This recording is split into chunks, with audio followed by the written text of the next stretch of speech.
Good morning, naimbag nga bigat at welcome po kayo sa ating channel Lakay Erkan TV. At for today's video po ay i-share ko lang itong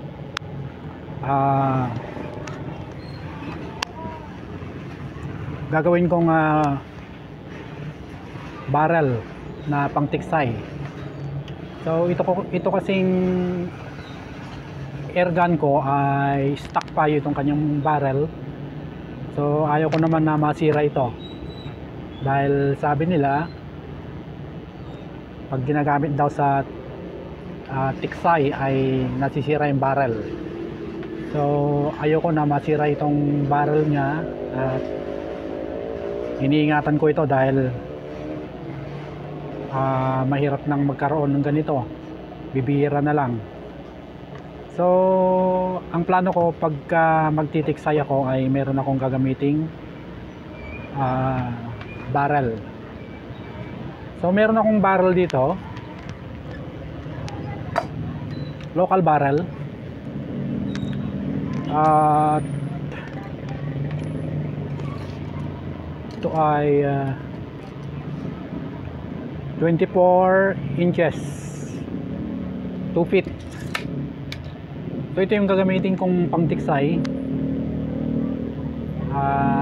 Local barrel lang ito. Nabili ko ito ng 400 pesos. Mayroong itong Grove. Mayroong Grove ito, at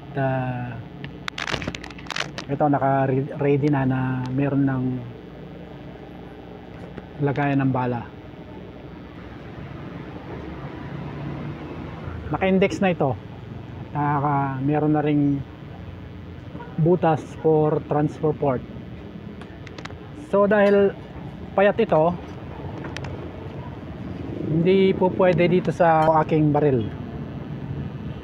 So kailangan medyo mataba siya.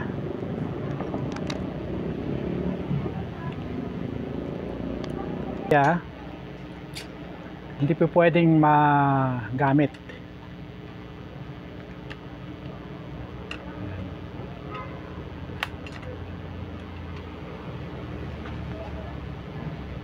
So pumunta ako ng Manila kahapon, at meron akong nabiling brass tube sa Manila. Tingnan natin.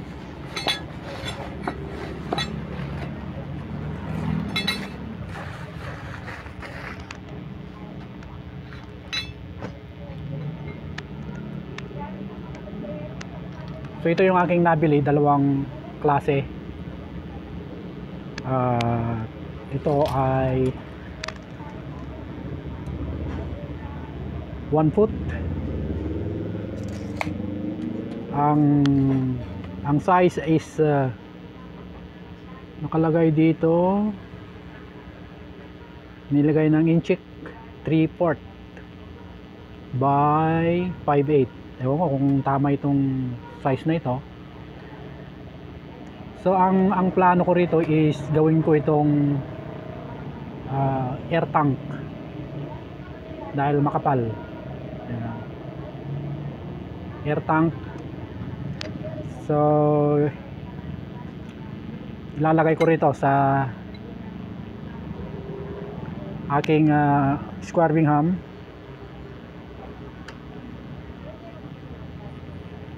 Additional air tank upang malagyan ko ng 1,700 PSI, dahil ito ngayon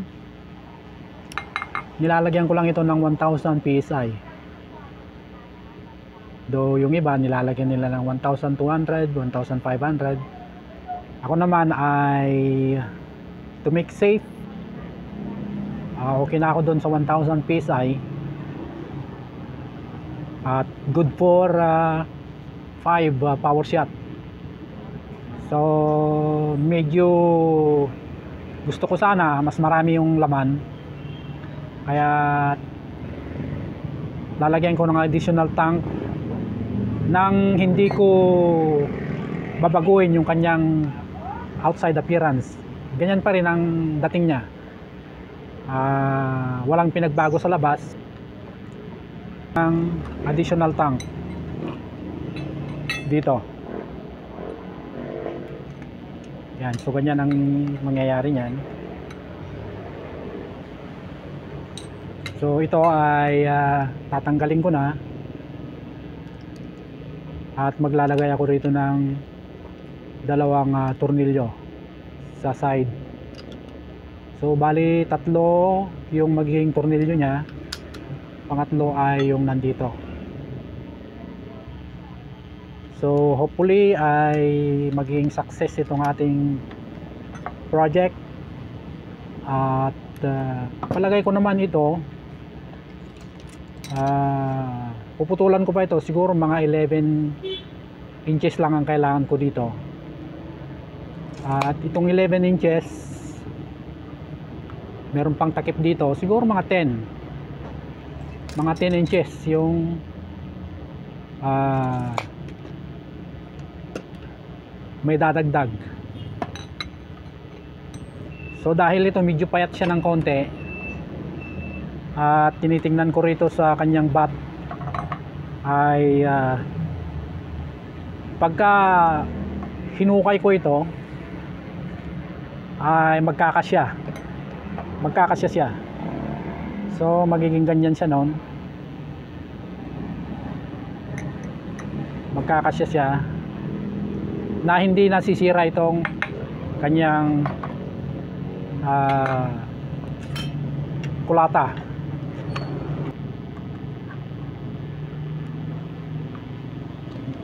Ngayon balik tayo doon sa barrel. Dahil payat nga ito, hindi pwedeng mailagay ko rito sa aking square wing ham. So bumili ako ng brass pipe o brass tube. Ano man tawag yan? Brass pipe, brass tube. Ang haba nito ay 24 inches, 2 feet. Ang size niya is 9/16, yung sinulat ni Mr. Chinese. Brass tube 9/16 by 3/8 by 24. So ang unit price niya ay 300 per feet. Per feet o per foot? Per feet. So yung itong 24 inches ay 600 pesos. 600 pesos. So 300 yung kalahati nito. So 600 plus itong barrel na 400 ay 1,000. Yan. So ang plano ko rito is gawin kong pangtiksay. Dahil ayoko ngang masira itong kanyang stock na barrel. Dahil magandang tumama ito eh. Nagwa one hole ito sa 30 meter. Ano pa lang yan, open sight. Wala pa ako kasi yung nabiling scope, pero meron akong scope na ilalagay dito. So upang maging mataba itong local barrel na ito, kailangan mo itong 9/16 by 3/8. So ganito po ang mangyayari niyan. So makikita mo, mapapansin mo, mararamdaman mo talagang swabing-swabe. Ayan wala mang alog. Talagang saktong-sakto talaga, swabing-swabe talaga. So yan.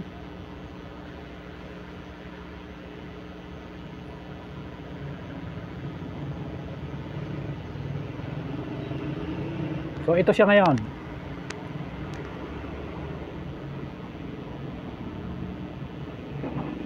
So hindi halata na parang local barrel lang. At pwede mo nang ilagay ngayon dito. Ayan.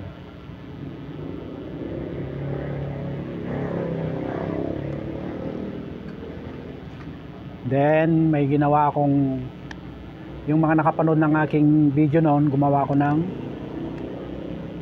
front sight.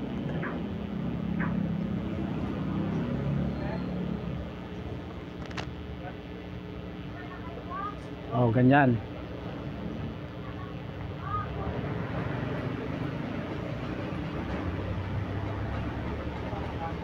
So parang ang dating yung barrel hindi mumurahin talaga.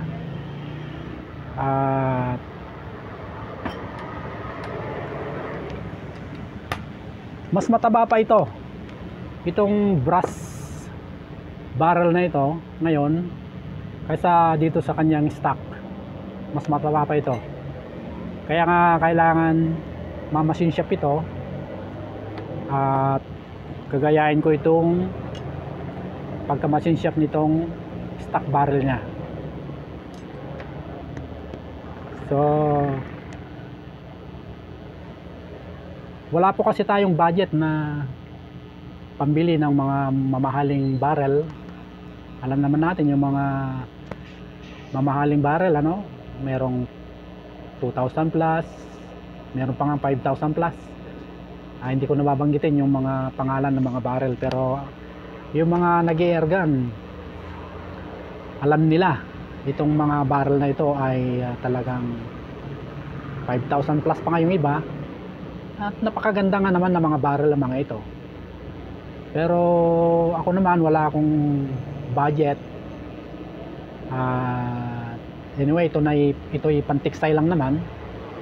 So sa akin is okay na ito. Satisfied na ako rito. Hopefully mayroon na kayong napulot na idea kung paano yung isang local barrel ay pwedeng mamukhang ganito. So tingnan mo, medyo hindi gaano pag di mo itanaktak ng hindi mahuhulog. Pag ginaganyan mo lang, hindi mahuhulog. Ibig sabihin talagang swabe talaga yung size nya, sakto talaga itong barrel na ito, na local barrel, dito sa brass tube na ito na size 916 by 38. So yan po yung mga gusto pong magkaroon nito. Nabili ko po ito sa Manila, sa Santa Cruz, sa may Teodoro Alonso Street. Doon marami pong mga hardware na nagtitinda ng mga pyesa na pwedeng gamitin sa pagbuo ng airgun. May mga barrel, may mga brass tube. So nabili ko ito doon. Hanapin nyo lang yung Corona, hindi po coronavirus, ano po, Corona hardware. Yun po ay nagtitinda ng mga brass tube at mga barrel, iba't ibang klaseng mga tubo. Marami doon, magkakabila yung mga shop doon o hardware na pwedeng pagbilihan ng ganito. So nawa po ay nakapagbigay po tayo ng idea. Yung mga gustong bumuo ng kanilang DIY airgun, yan. So